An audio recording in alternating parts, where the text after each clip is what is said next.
সম্মানিত ভিউয়ার্স, আসসালামু আলাইকুম। সামনে কিন্তু কোরবানির ঈদ, আর আমরা যারা ষাঁড় গরু লালন পালন করছি, ইতিমধ্যে আমরা কিন্তু ষাঁড় গরুকে পুষ্টিকর খাদ্য দিচ্ছি, বা যে ধরনের বাজারে যে পুষ্টিকর খাদ্যগুলো আছে তারা কিন্তু ইতিমধ্যে আমরা দেওয়া শুরু করেছি। আর আজকে আমি আপনাদের এই ভিডিওতে দেখানোর চেষ্টা করব যে আপনারা আপনার ষাঁড় গরুকে কি ধরনের দানাদার খাদ্য দিবেন, বা আমি কি ধরনের দানাদার খাদ্য গরুকে দিচ্ছি আজকে আপনার এই ভিডিওতে দেখানোর চেষ্টা করব। আর যদি ভিডিওটা ভালো লেগে থাকে অবশ্যই আমার পেজটাকে ফলো করে দিয়ে সাথে থাকুন। ধন্যবাদ। ভিউয়ার্স, দেখতে পাচ্ছেন আমার খাবারগুলো কিন্তু খাবারগুলো কিন্তু বস্তায় করে সাজিয়ে রাখা হয়েছে। এই খাবারগুলো কিন্তু এখন মিক্সার করা হবে। তো মিক্সার করার আগে আপনাদের দেখিয়ে দেই আমি কোন কোন ধরনের দানাদার খাদ্য ব্যবহার করছি।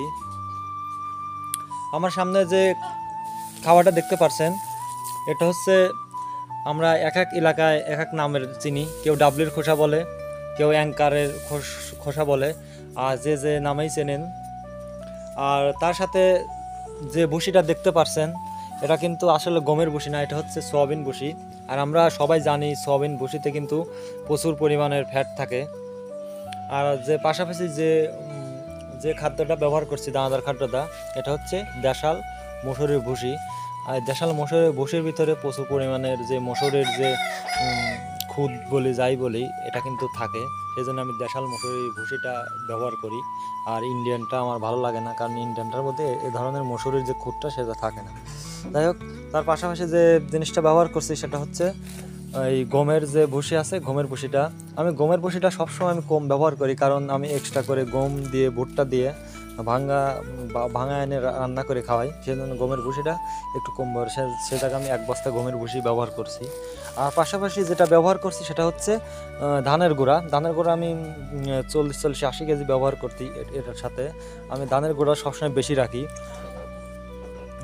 আর তার সাথে যে জিনিসটা ব্যবহার করছি এটা হচ্ছে খড় বলি, যে এলাকায় যে যাই বলি, এটা হচ্ছে আমাদের এলাকায় খ্যারের গুঁড়া বলে বা খ্যার কাটা বলে। আর এটা আমি 2 বস্তার মতো ব্যবহার করছি। আর এই যে খাবারগুলো আপনারা দেখলেন, এই খাবারগুলো কিন্তু এখন এক জায়গায় মিক্সড করা হবে। মিক্সড করে বস্তায় ভরে রাখা হবে, যাতে অনেক দিন ধরে খাওয়া যায়। আর আপনারা সবাই জানেন কোরবানির ঈদের কিন্তু আর বেশি দিন নাই, সামথিং মাস 2 মতো আছে। আর এখন গরুকে কিন্তু ভালো মানের দানাদার খাদ্য দিতে হবে। আর এর সাথে যে আমি ফিডটা ব্যবহার করছি, ফিডটা আপনাদের দেখাই। এর সাথে কিন্তু আমি এসিআই মিট মোর যে ফিডটা আছে, সে ফিডটা কিন্তু আমি 2 বস্তার মতো ব্যবহার করব, একবারে মিক্স করব। আর আমি সবসময়ের জন্য এসিআই মিট ফিডটাই আমি মিট মোর ফিডটাই আমি ব্যবহার করি। আর আপনারা কে কোন ফিড ব্যবহার করেন বা কোন ফিড খাওয়ালে গরুর ভালো হয় অবশ্যই আমার কমেন্টে জানাবেন। আসলে ফিড সম্পর্কে আমার আইডিয়া একটু কম। আমি অনেক আগের থেকেই এসিআই মিট ফিড মোর ব্যবহার করে আসছি।